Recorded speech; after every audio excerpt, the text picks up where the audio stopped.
یہاں چونکہ تقویٰ کا مضمون آ ہی گیا ہے تو میں آپ کو ایک بہت پیارا واقعہ سنا دیتا ہوں کہ تقویٰ کی تعریف کیا ہے۔ اس پر حضرت عمر رضی اللہ تعالیٰ عنہ کی مجلس شورا میں کوئی بحث چھڑ گئی۔ تقویٰ کسے کہتے ہیں؟ ہاؤ ٹو ڈیفائن تقویٰ، تقویٰ کی ایک جامع و معنی تعریف کیا ہوگی؟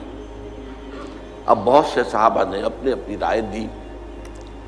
حضرت ابی بن کعب رضی اللہ تعالی عنہ کو خاموش بیٹھے رہے، اور یہ وہ صحابی ہیں جن کے بارے میں حضور کی حدیث یہ ہے اقرؤہم ابی بن کعب، میرے صحابہ میں قرآن کا سب سے بڑا عالم اور قاری جو ہے وہ ابی بن کعب ہے۔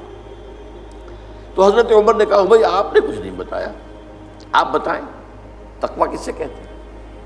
اس پر انہوں نے کہا امیر المومنین، اگر کسی شخص کو کسی خاردار جنگل میں سے گزرنا پڑے، اوپر جھاڑیاں ہیں، کانٹوں دار ہیں، درخت ہیں، نیچے لمبی لمبی گھاس ہے، کوئی پگڈنڈی بھی بنی ہوئی نہیں ہے کہ جو راستہ نظر آ رہا ہو، کیا پتہ کہیں گھاس کے اندر کوئی سانپ کنڈلی مارے بیٹھا اور آپ کا پاؤں اس پر پڑ جائے۔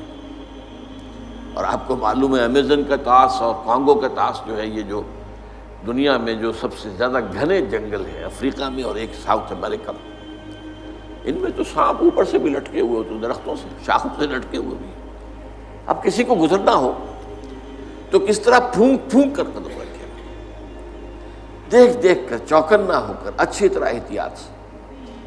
یہ در حقیقت تقویٰ ہے، بچنا، کہیں میرے کپڑے کسی کانٹوں میں الجھ نہ جائیں، کہیں میرا پاؤں کسی موذی جانور کے اوپر نہ آ جائے، کہیں میرا پاؤں کسی موذی جانور کے بل یا بھٹ میں نہ پڑ جائے۔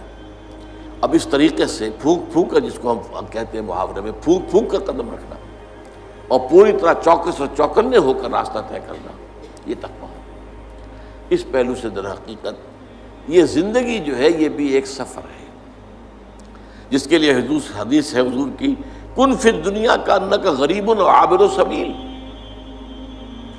دنیا میں ایسے رہو جیسے کہ تم اجنبی ہو۔ یہ بہت قابل غور ہے معاملہ۔ اصل میں ہم دیکھتے ہیں عام لوگوں کی دلچسپیاں کیا ہیں، عام لوگ کدھر بھاگ رہے ہیں، کدھر دوڑ رہے ہیں۔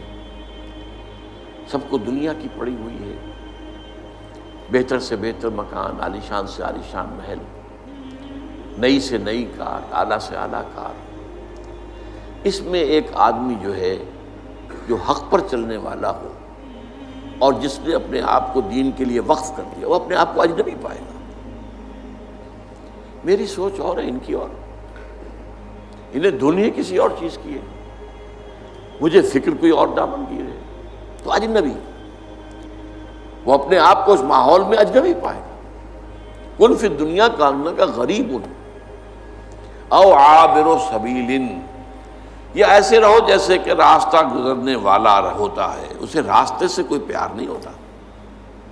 اصل میں تو منزل ہے جہاں پہنچنا ہے، اسے راستہ اس منزل تک پہنچانے کا ذریعہ ہے۔ یہی وجہ ہے کہ حضور نے فرمایا صلی اللہ علیہ وسلم، مالی ولی دنیا، مجھے تمہاری دنیا سے کیا سروکار، انما مثلی کا راکب استظل تحت شجرۃ ثم راح فترکھا، میری مثال تو اس مسافر کی سی ہے، سوار جو تھوڑی دیر کے لیے رکتا ہے کسی درخت کے سائے میں سستانے کے لیے، تھوڑا سا آرام کرنے کے لیے، پھر وہ چھوڑتا ہے، اس کو اپنا راستہ لیتا ہے۔ یہ اس کا ٹھکانہ تو نہیں ہے، یہ اس کی منزل تو نہیں ہے، یہ اس کا گھر تو نہیں ہے، یہاں اسے رہنا تو نہیں ہے۔ تو ٹھیک ہے، دنیا کا درخت کا ایک سایہ، تم پر بھی چھت کا ایک سایہ ہو جائے، بہت غنیمت ہے، غنیمت سمجھو کہ سایہ ہے۔ لیکن یہ ہے کہ عالیشان محلوں کی آرزویں دماغ سے نکال دو، دنیا کی چیزوں کی طلب جو ہے وہ دل سے نکال دو، باہر کر دو۔ جس کو کہتے ہیں کہ یہ ایسے ہے جیسے کہ سمندر میں کشتی جا رہی ہے، سمندر کشتی چل رہی ہے پانی پر، لیکن اگر یہ پانی آ گیا کشتی میں تو ڈوب جائے گی۔ لہذا دنیا میں رہو، یہ سمندر ہے جس میں تمہاری کشتی چلنی ہے، لیکن اس پانی کو دل میں مت آنے دو، اس کی محبت، اس کی آرزو، اس کی تمنا یہ دل میں